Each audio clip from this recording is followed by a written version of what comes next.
Sa ngalan ng Ama at ng Anak at ng Espiritu Santo. Amen.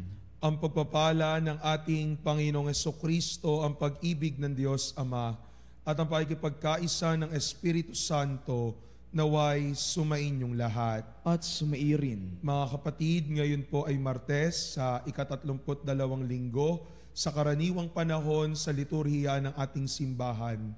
Taglay ang pusong nagsisisi, lumapit tayo sa Panginoon ng may kapakumbabaan upang hilingin ang kanyang awa at kapatawaran para sa mga pagkakasalang ating nagawa. Tayo pong lahat, inaamin ko sa makapangyarihang Diyos at sa inyo mga kapatid, na lubha kong nagkasala sa isip, sa salita at sa gawa at sa aking pagkukulang. Kaya isinasamo ko sa mahal na Birheng Maria, sa lahat ng mga anghel at mga banal, at sa inyo mga kapatid, na ako'y panalangin sa Panginoong ating Diyos. Kaawaan tayo ng makapangyarihan Diyos, patawarin tayo sa ating mga kasalanan, at patnubayan tayo sa buhay na walang hanggan. Amen. Panginoon, kaawaan mo kami. Panginoon, kaawaan mo kami. Kristo, kaawaan mo kami. Kristo, kaawaan mo kami. Panginoon, kaawaan mo kami. Panginoon, kaawaan mo kami. Manalangin tayo. Ama naming makapangyarihan, para mo ng awa ilayo sa amin araw-araw ang lahat ng mga sumasalungat sa amin at humahadlang, upang ang aming buong katauhan ay magkaroon ng kalayaan para kusang sundin ang iyong kalooban. Sa pamagitan ni Jesucristo, kasama ng Espiritu Santo, magpasawalang hanggan. Amen. Pagbasa mula sa Aklat ng Karunungan. Pagkat ang tao'y hindi nilikha ng Diyos para mamatay, kundi para maging larawan niyang buhay. Ngunit dahil sa pakana ng Diablo, nakapasok ang kamatayan, at ito ang kinahihinatnan ng mga napailalim sa Kanya. Ngunit ang mga matuwid ay nasa kamay ng Diyos, at di sila makakaranas ng kamuntimang pahirap. Sa akala ng mga hangal, ang mga matuwid ay namamatay. Iniisip nilang ang kamatayan ay kapahamakan, at ang pagpanaw nila ay tuluyang paglaho. Ngunit ang totoo, sila'y nananahimik na.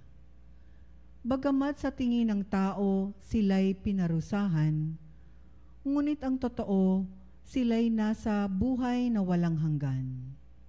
Ang kaunting pagtitiis nila ay tutumbasan ng malaking pagpapala na patunayan ng Diyos na sila'y karapat-dapat.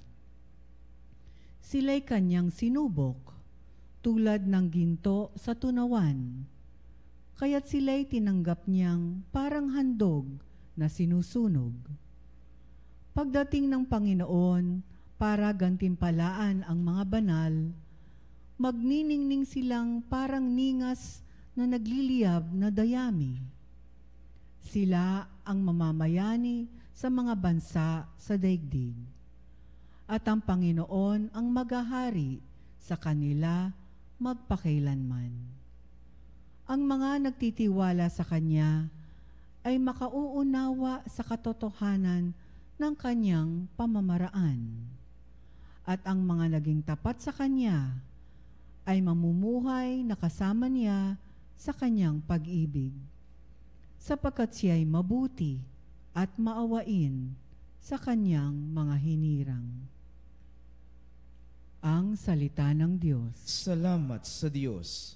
Palagi kong pupurihin ang dakilang poon natin. Palagi kong pupurihin ang dakilang poon natin.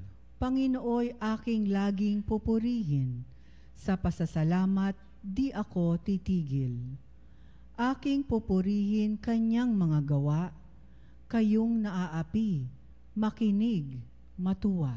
Palagi kong pupurihin ang dakilang poon natin.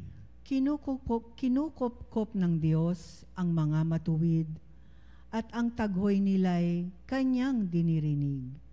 Nililipol niya yaong masasama hanggang sa mapawi sa isip ng madla. Palagi kong pupurihin ang dakilang poon natin. Agad dinirinig daing ng matuwid, inililigtas sila sa mga panganib. Tumutulong siya sa nasisiphayo, ang walang pag-asay hindi binibigo. Palagi kong pupurihin ang dakilang poon natin.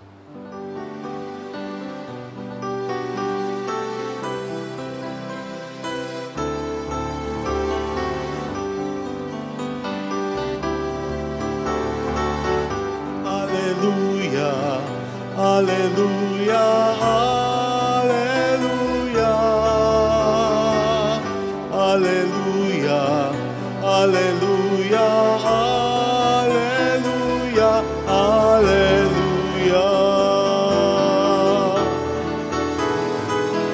alleluia, alleluia, alleluia, alleluia.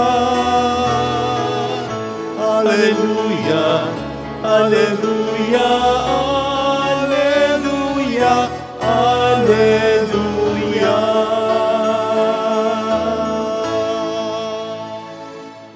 Ang mabuting balita ng Panginoon ayon kay San Lucas. Papuri sa iyo, Panginoon.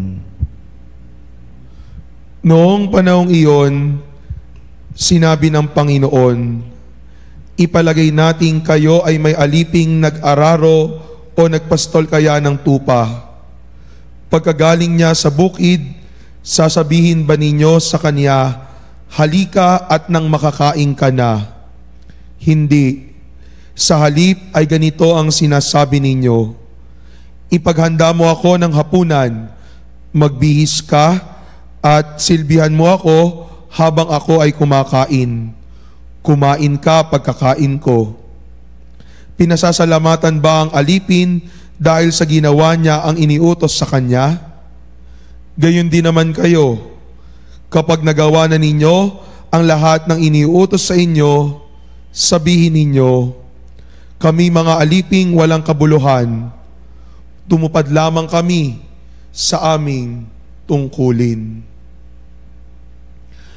Ang mabuting balita ng Panginoon. Pinupuri ka namin, Panginoong Hesukristo. Isang magandang tanghali po sa inyong lahat, mga kapanalig, at ang lahat na nakikiisa sa pagdiriwang natin ng banal na misang ito sa pamagitan ng iba't ibang social media platform. Where do we find our value as a human person? Saan natin matatagpuan ang halaga natin bilang mga tao? Mahahanap ba natin ang ating halaga sa pamamagitan ng pagkilala ng mga tao sa atin?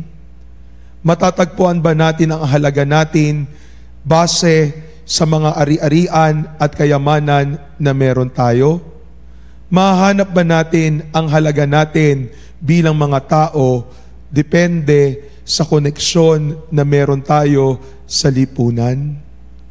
Sa mundo na itinuturo sa atin na dapat nating patunayan ang sarili natin base sa mga kaya nating gawin, ang ating mabuting balita sa araw na ito ay nagbibigay sa atin ng panibagong perspective kung paano dapat nating tingnan ang ating kahalagahan bilang tao at mga lingkod ng Panginoon.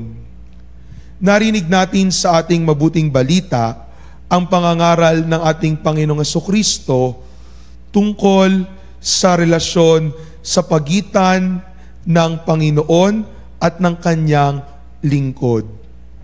Sabi ni Jesus, ipalagay natin na meron kayong alipin o lingkod na nagtrabaho maghapon, marahil nag-araro o di kaya naman ay nagpastol ng mga alagang hayop. Pag uwi ba niya sa inyong tahanan, ay sasabihin ba ng Panginoon sa kanyang lingkod, nasaluhan mo ako sa pagkain? Di ba hindi? Ang sabi ng Panginoon, ang sasabihin ng amo sa kanyang alipin, magbihis ka at ipaghanda mo ko ng makakain, at pagkatapos kong makakain, at saka ka kumain. At pasasalamatan ba ng kanyang amo ang kanyang alipin sa paggawa o pagganap sa mga bagay na inaasahan sa kanya? Hindi. Kung babalikan natin yung konteksto ng mabuting balita o yung ating gospel sa araw na ito, it is quite different sa sitwasyon natin sa kasalukuyan. Kasi dito ay pinapakita yung ugnayan ng Panginoon at yung alipin na dapat maglingkod base sa inaasahan sa kanya ng Panginoon. Dito ay pinapakita sa bawat isa sa atin na yung ginagawa ng isang lingkod ay nararapat niya lamang tuparin kasi ito ang inaasahan sa kanya. Hindi niya ginagawa yung paglilingkod niya para pasalamatan siya o kilalanin siya ng kanyang Panginoon. Bagkus, ginagawa niya ito dahil ito ang kanyang pananagutan o responsibilidad sa kanyang Panginoon. At mga minamahal kong kapatid, ito ay isang magandang paalala sa bawat isa sa atin. Kasi kung minsan, ang isip natin, naglilingkod naman ako sa Panginoon, nagbibigay naman ako sa simbahan, ibinibigay ko naman yung sarili ko, tumutulong naman ako sa kapwa ko. Lord, ibigay mo yung hinihiling ko. Lord, pagbigyan mo ako. Kung minsan, kapag mas binigyang diin natin yung ginagawa natin para sa Panginoon, nagiging self-entitled tayo sa mga bagay na ginagawa natin.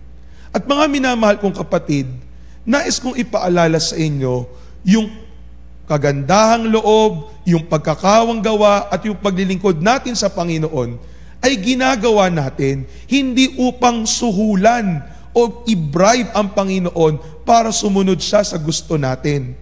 Ginagawa natin yung mga paglilingkod dahil ito ay bunga ng ating karanasan ng pag-ibig na nagmumula sa Diyos. Kaya tayo naglilingkod, kaya tayo tumutulong, kaya tayo nagkakawang gawa. Kasi una tayong nakaranas ng pagmamahal na mula sa Diyos. At dahil nakaranas tayo ng pagmamahal na ito, marapat lamang natin na isoli ito o suklian natin ito para sa Panginoon. Mga minamahal kong kapatid, hindi nagkakaroon ng utang na loob sa atin ng Diyos kapag gumagawa tayo ng mga bagay para sa Kanya.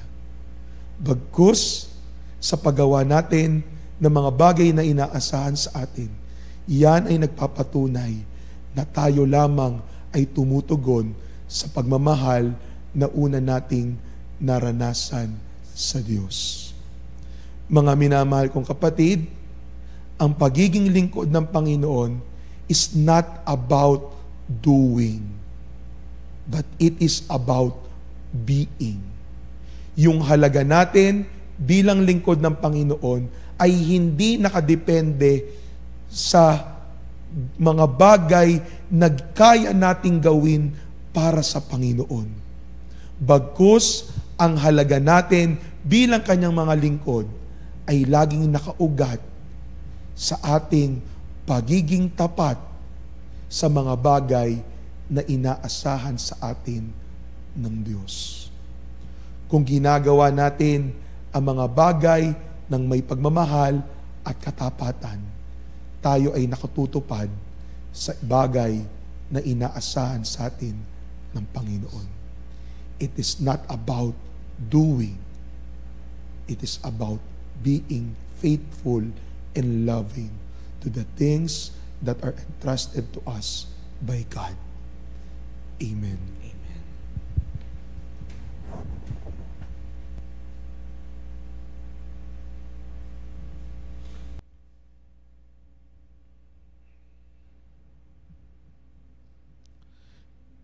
Manalangin tayo sa Ama nating nasa langit upang matularan natin si Kristo na kanyang anak sa diwa ng paglilingkod na may pagmamahal.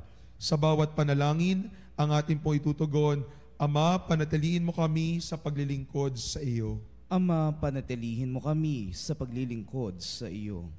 Ang Papa, mga obispo at mga pari, naway maging tapat sa paglilingkod ng may kasipagan at dedikasyon sa kalipunan ng mga sumasampalataya. Manalangin tayo sa Panginoon. Ama, panatilihin mo kami sa paglilingkod sa iyo. Ang mga pinuno ng ating lipunan naway maging tunay na lingkod na may kasipagan sa pagsasakatuparan ng kabutihang pangkalahatan kaysa unahin ang kanilang sariling pakinabang. Manalangin tayo sa Panginoon. Ama, panatilihin mo kami sa paglilingkod sa iyo. Tayo naway lumago sa ating pagsusulong ng katarungan at pag-ibig sa pamamagitan ng ating lubos na paglilingkod sa kapwa sa bawat araw ng ating buhay. Manalangin tayo sa Panginoon. Ama, panatilihin mo kami sa paglilingkod sa iyo. Ang mga nagbibigay ng paglilingkod sa mga may sakit, naway sumaksi kay Jesus na siyang lingkod ng lahat. Manalangin tayo sa Panginoon. Ama, panatilihin mo kami sa paglilingkod sa iyo. Ang ating mga tapat na yumao, naway biyayaan ng ating banal na guro ng makalangit na gantimpala para sa kanilang mapagmahal na paglilingkod sa lupa.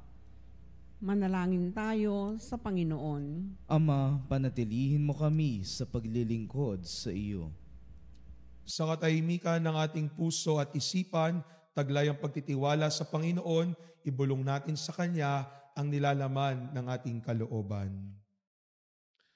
Panginoong Diyos, tulungan mo kaming maglingkod sa bawat isa kasama ni Jesus na aming Panginoon magpakailanman. Amen.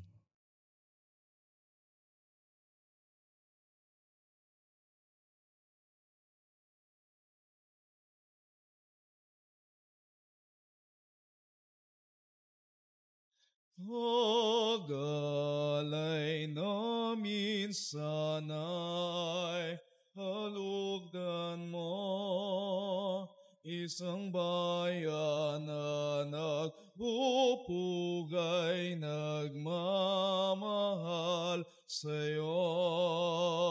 Saan yun itong tinapay na nagdudulot ng buhay at alak na sagisag ng bigay mong kaligtasan. At alak ng sagisag ng bigay mong kaligtasan.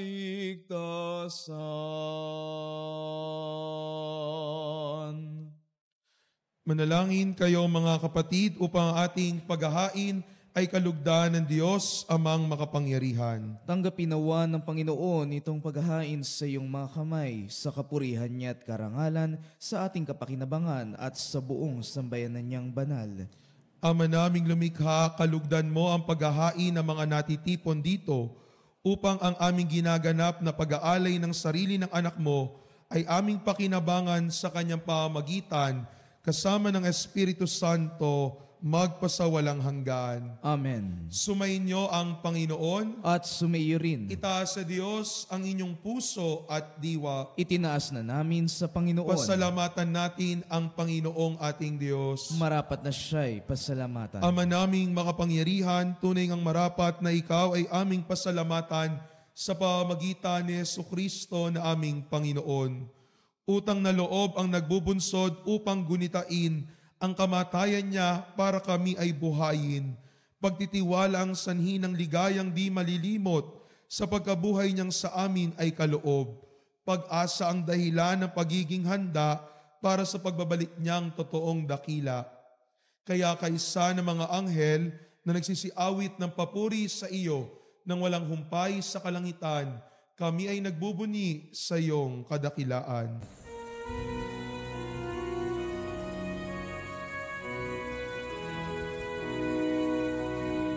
Santo, Santo, Santo, Panginoong Diyos ng mga hukbo, napupuno ang langit at lupa ng kadakilan mo.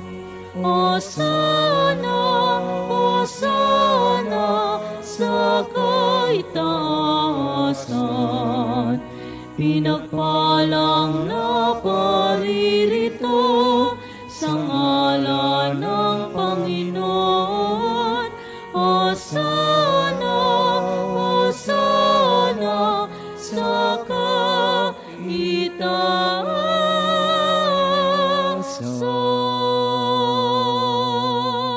Ama naming banal, ikaw ang bukalang tanang kabanalan, kaya't sa pamagitan ng iyong Espiritu, gawin mong banal ang mga kaloob na ito upang para sa amin ay maging katawan at dugo ng aming Panginoong Hesukristo.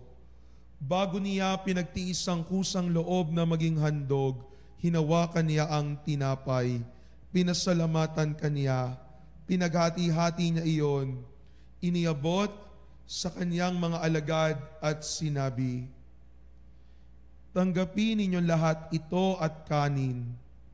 Ito ang aking katawan na ihahandog para sa inyo."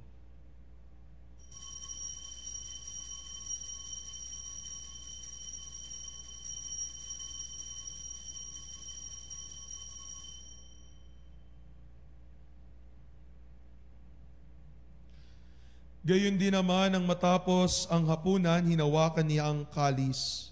Muli kanyang pinasalamatan, iniabot ang kalis sa kanyang mga alagad at sinabi, "Tanggapin ninyong lahat ito at inumin. Ito ang kalis ng aking dugo, ng bago at walang hanggang tipan. Ang aking dugo na ibubuhos para sa inyo at para sa lahat, sa ikapagpapatawad ng mga kasalanan. Gawin ninyo ito sa pag-alaala sa akin."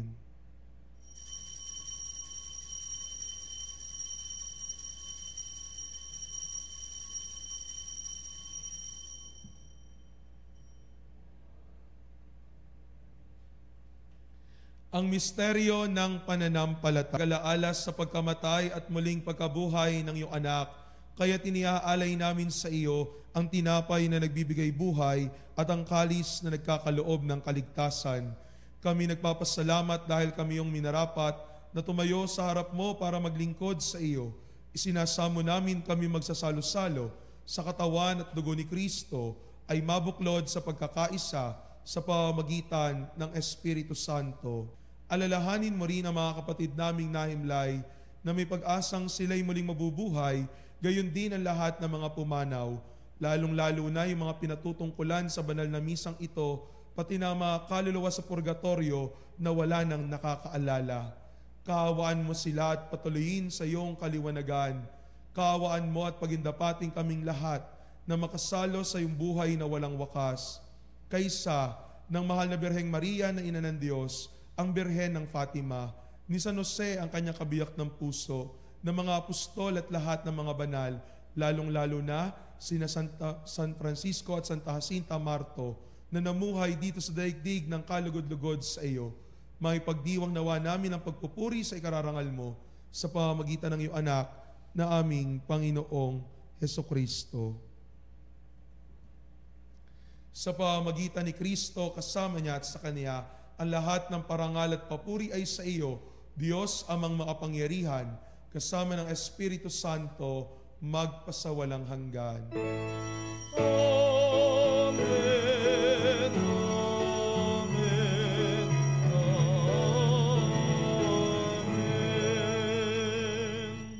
Sa tagubilin na nagagaling na utos at turo ni Jesus na Panginoon natin at Diyos, ipahayag natin ang lakas loob.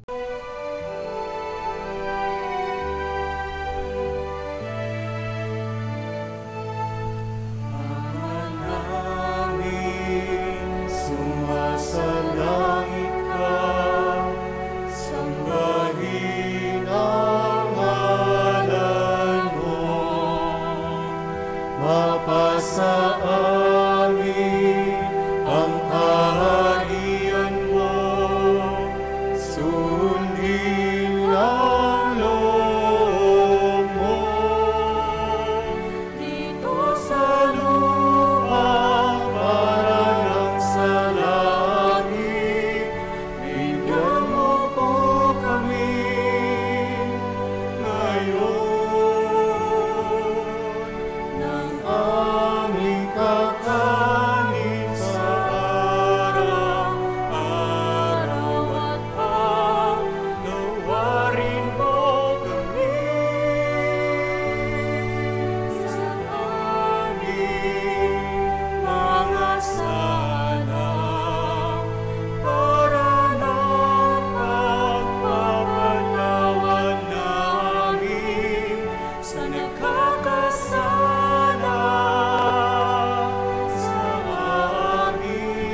namin kami adya sa lahat ng masama, pagkalooban ng kapayapaan araw-araw, iligtas sa kasalanan at ilayo sa lahat ng kapahamakan, samantalang aming pinananabikan ng dakilang araw ng pagbabalik ng aming tagapagligtas sa si Jesucristo. Sapagkat iyo ang kaharian at ang kapangyarihan at ang kapurihan magpakailanman. Amen. Panginoong Jesucristo, sinabi mo sa iyong mga apostol, kapayapaan ang iniiwan ko sa inyo, ang aking kapayapaan ang ibinibigay ko sa inyo.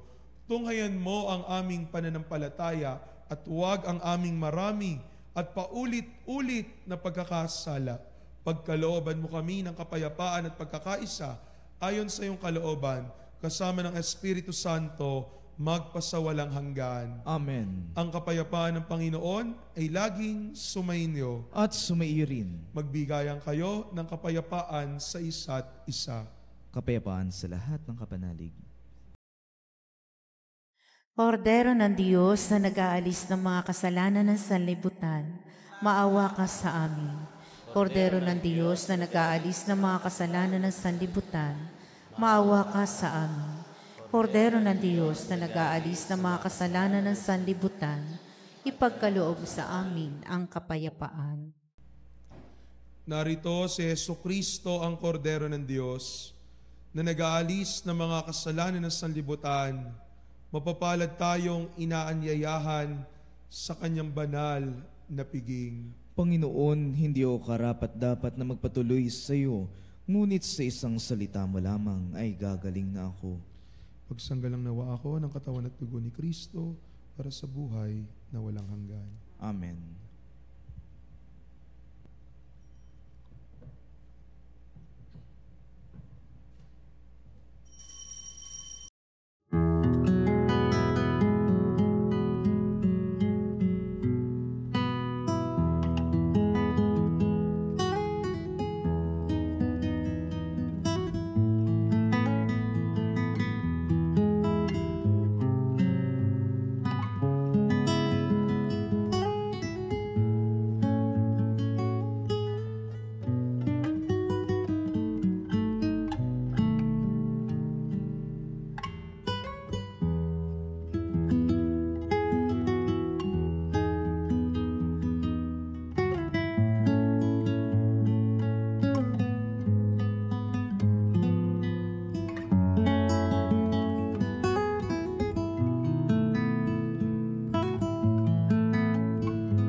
Manalangin tayo. Ama naming mapagmahal, tinatanaw naming utang na loob ang banal na pakikinabang at iniluluhog namin ang Espiritu Santo'y mag-umapaw sa kalooban naming kanyang tinigib ng iyong kadakilaan upang ang iyong kagandahang loob ay manatili sa amin palagian. Sa pamamagitan ni Jesucristo, kasama ng Espiritu Santo, magpasawalang hanggan. Amen. Sumainyo ang Panginoon At sumairin. at pagpalain kayo at laging ingatan ang ating mapagmahal na Diyos, Ama at ang Anak at ang Espiritu Santo. Amen. Naialay na ang banal na misa, humayo kayo at maging laging tapat sa mga inaasahan sa inyo ng Panginoon. Salamat sa Diyos.